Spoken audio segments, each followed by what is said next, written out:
fantasy Commander Shepard. Damn it. Destroying the Sentinel must have triggered these wards. We'll need to find another way in. Alright, I'm intrigued. It's Rell, and let's talk about Elder Scrolls Online, ZeniMax Online Studios' MMO RPG set in the Elder Scrolls universe. I've played a lot of Oblivion, a fair bit of Skyrim, and watched and listened to a bunch of Morrowind content. I have also played MMORPGs a lot. While I'm definitely going to talk about how the game stands on its own, I'm also going to be mentioning how it transitioned from a traditional first-person Elder Scrolls game to an MMORPG. With that out of the way, let's dive into Elder Scrolls Online. So we start out with a sweet cutscene. The cinematic shot of the tower followed by the empty throne. That's my Elder Scrolls. The voiceover is really well done too. We are in the second era, so before the games I know. Can't wait to learn some of the earlier events. A cult are bringing down dark anchors, allowing monsters to invade. Excellent cutscene for setting the mood. Let's see if the gameplay follows through. Character creator. Looks like there are 3 factions, each with 3 races. I've never been a fan of locking races to factions, but it does make sense in lore, so no big deal. 5 classes with 2 more premium ones. Pretty decent selection, but not as much ability to customize as its single player siblings. There are tons of appearance options. Now we are dropped into the game, and we start in a cell, keeping the prisoner start alive. The tutorial is really easy to understand and has an in-universe reason. We just got magically translocated, so we need to get our bearings. It's small, but I hate the little flashing chat icon on the bottom left. I go talk to our rescuer, and she's fully voiced. Nice. Turns out we had a friend come through the same portal we did. Our rescuer wants us to help deal with that Daedric beast. Our dialogues have the typical exploratory options. Love getting me some lore. Now time to get our weapons. The pickup animation is pretty disconnected. I mean, just look at how much I missed the fire staff by. I do love how the equip screen clearly shows the changes switching equipment will make in your stats. So, in typical Elder Scrolls fashion, I begin to take everything that isn't nailed down. Let's jump into the combat tutorial. The animations are fantastic, but the impacts of the attacks feel a little lacking. I start kiting the training enemy around, and pretty quick, it just stops taking damage. Turns out I have to let him catch me so I can practice blocking. I love when games make you demonstrate a skill before moving on. It does the same with interrupts and heavy attacks, which when used at the right time can knock down enemies. Leveling up. We have the Skyrim choice of Magicka, Health, or Stamina. Nice and simple. We also get an ability point based on our race, class, and what we've been doing in game. I used the Destruction Staff, so I unlocked abilities related to it. The game is automatically customizing itself to your playstyle, and I love that. We have a highly limited number of skill slots. 5 plus an ult. My guess is that this is to accommodate controllers. One of my favorite parts about MMOs has been building ability bars, so this is a bit of a downside for me, but I do appreciate making games accessible to a larger audience. The inventory follows its single-player brethren with having a clunky menu.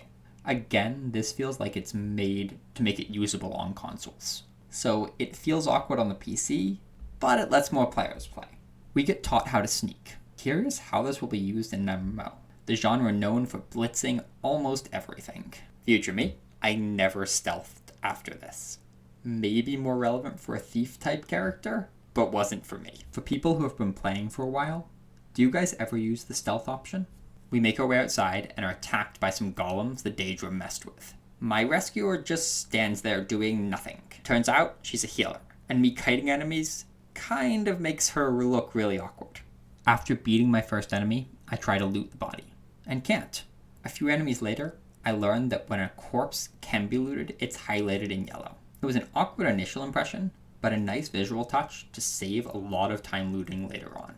I meet my first other player and we kill some basic enemies together. That's very reasonable. I see a mud crab. For some reason though, they aren't aggressive, but I decide to end up fighting it. It ends up hitting me once, so now I can say to many enemies, I've fought mud crabs more fearsome than you. Definitely didn't do this intentionally or anything. We continue on our way, but our ticket to open the gates is cracked, so we need to find a new sky shard to fix it.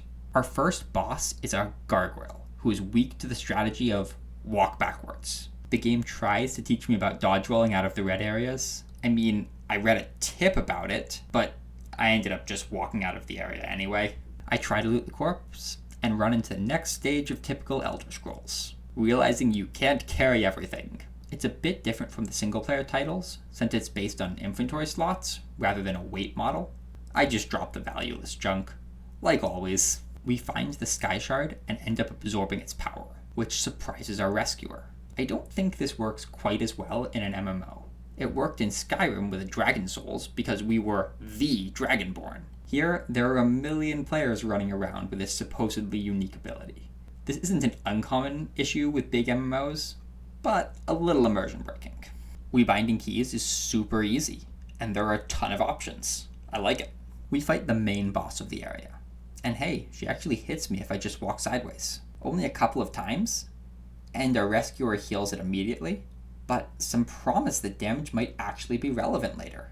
We enter the Keyrights Gallery. It's a giant room with portals to many corners of Tamriel. I really like the scale this gives the world. I get the option to ask for an overview of each region, and man, it's great learning about the world. Elder Scrolls has such a fascinating universe. I decided to explore the Daggerfall Covenant storyline, because I know literally nothing about it and I want to learn. It's a very reasonable length, covered the basics well, and was easy to understand.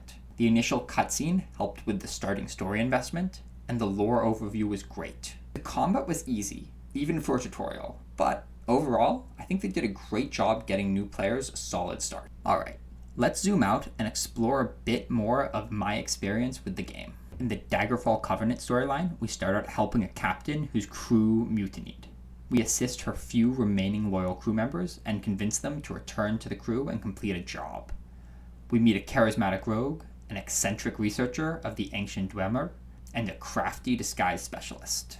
Once we gather the crew, we have to steal some incriminating documents to take out the oppressive settlement. I love how each member you gathered provides actually relevant help to the heist. Really well done. After we complete the heist, we board a ship and head to an island with a tribe of orcs to try to convince them to join the Daggerfall Covenant. We complete some quests teaching us about the orcs. We learn about how the orcs wiped out a tribe of Bretons who used to live here. In a desperate attempt to stop the orcs, the leader of the Bretons tried to use a necromantic alien artifact. Back in the present, a cult is trying to use this artifact, and we need to stop them. At the end, we acquire the artifact, but half the crew is set on destroying it, while the other half wants to keep it and use it like a nuke, a threat to prevent war. The game then makes you choose what to do with the artifact. This was honestly one of the highlights of the game for me, having to make a really serious decision that would anger some of the people you've been working with. There is no good option. Absolutely wonderful. Such a tense moment with some real impact.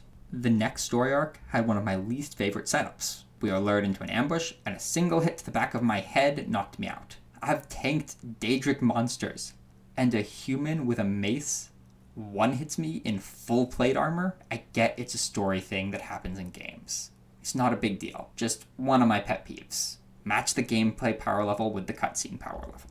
We are transported to the Whaling Prison, and oh goodness, the loading screen art is amazing. We start out in a prison cell, and, they forgot to take my stuff? Okay.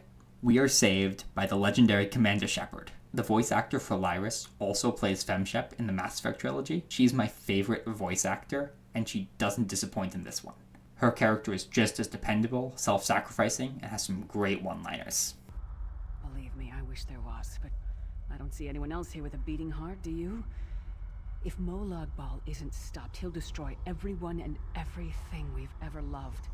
We aid Lyris in freeing a man known as the Prophet, and escape Molag Bal's domain.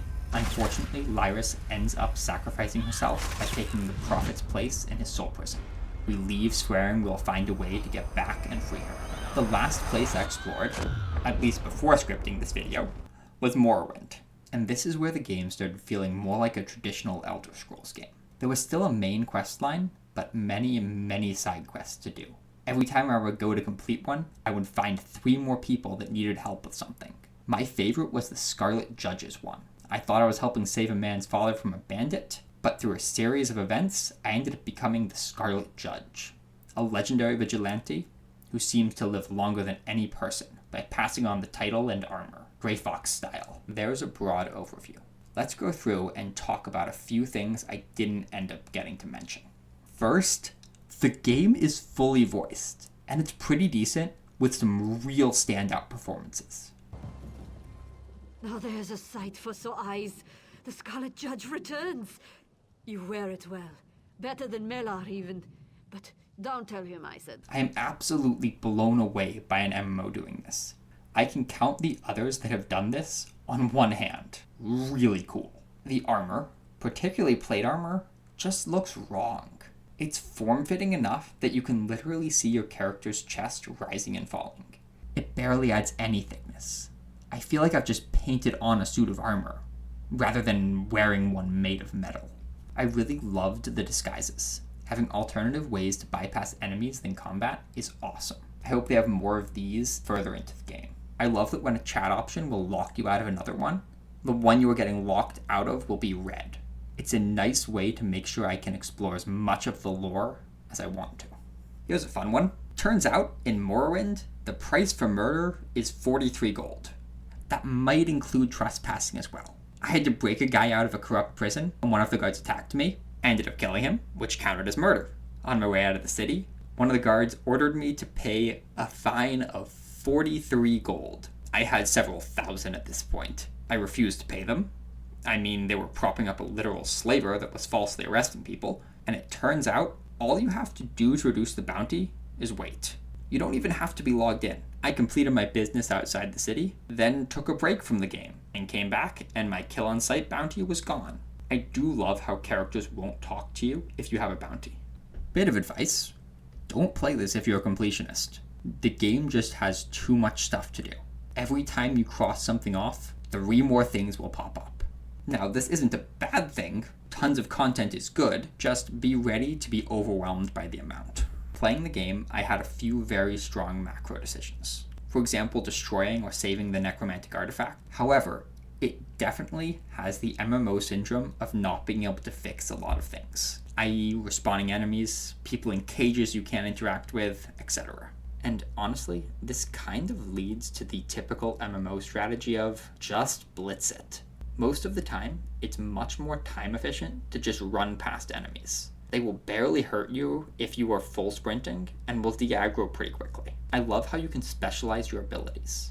Once you've used an ability enough, you can spend an additional point to give it one of 2 effects. In some cases, dramatically changing how the ability works. Really nice customization. Alright, now let's talk about the 2 big ones. The world didn't feel full. And it wasn't for lack of content. I kept feeling like there was a ton of dead space. Now, if it was just out in the wilds with monsters in it, I could kind of understand. Use mounts to move between locations. That could make the world feel much larger. Unfortunately, the towns feel like it too. The game has done a great job of giving even irrelevant characters voice lines. If they just compacted the game, you could get a feeling of a truly alive world. But as it stands, so many areas just feel empty. And my biggest issue, the combat was boring for me. Despite the awesome animations for abilities, the impact, the feedback just wasn't there. So much of combat was so easy, it just became a joke. Sprinting past enemies just became my default. Now, I've played enough MMOs to know the difficulty might scale up and be amazing later in the game. There are even a few moments where I actually felt engaged by the combat. So there certainly was hope.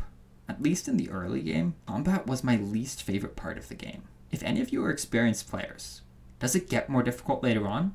How often do you die or get close to dying? Despite not loving combat, I was still motivated to keep playing the game. Why? Because the stories were really great. I could honestly still tell you the plots of many of the quests I did without looking back at my notes. The voice acting added so much, and the characters had so much personality. This, combined with the incredible lore of the Elder Scrolls series, made it for a very memorable time. Overall, Elder Scrolls Online definitely has reasons to try it out. Plenty of lore and side quests to learn about an incredible world. Man, this was certainly a roller coaster of a video to make. I kept thinking, once I'm done with this quest, I'll write the script. And eventually I had so much footage, it was tough to condense it down. Then I started writing and kept feeling like I wasn't doing the game justice. Normally, I would try to avoid spoilers beyond the first couple hours of the game. But when the story is so strong, I kept feeling like I was underselling the game. Honestly, I'm curious how you feel about the video. Were there too many spoilers? Was it clear how much I liked the story? No matter how you feel, thanks for making it to the end of the video. I hope you have a wonderful morning, afternoon, evening, or night.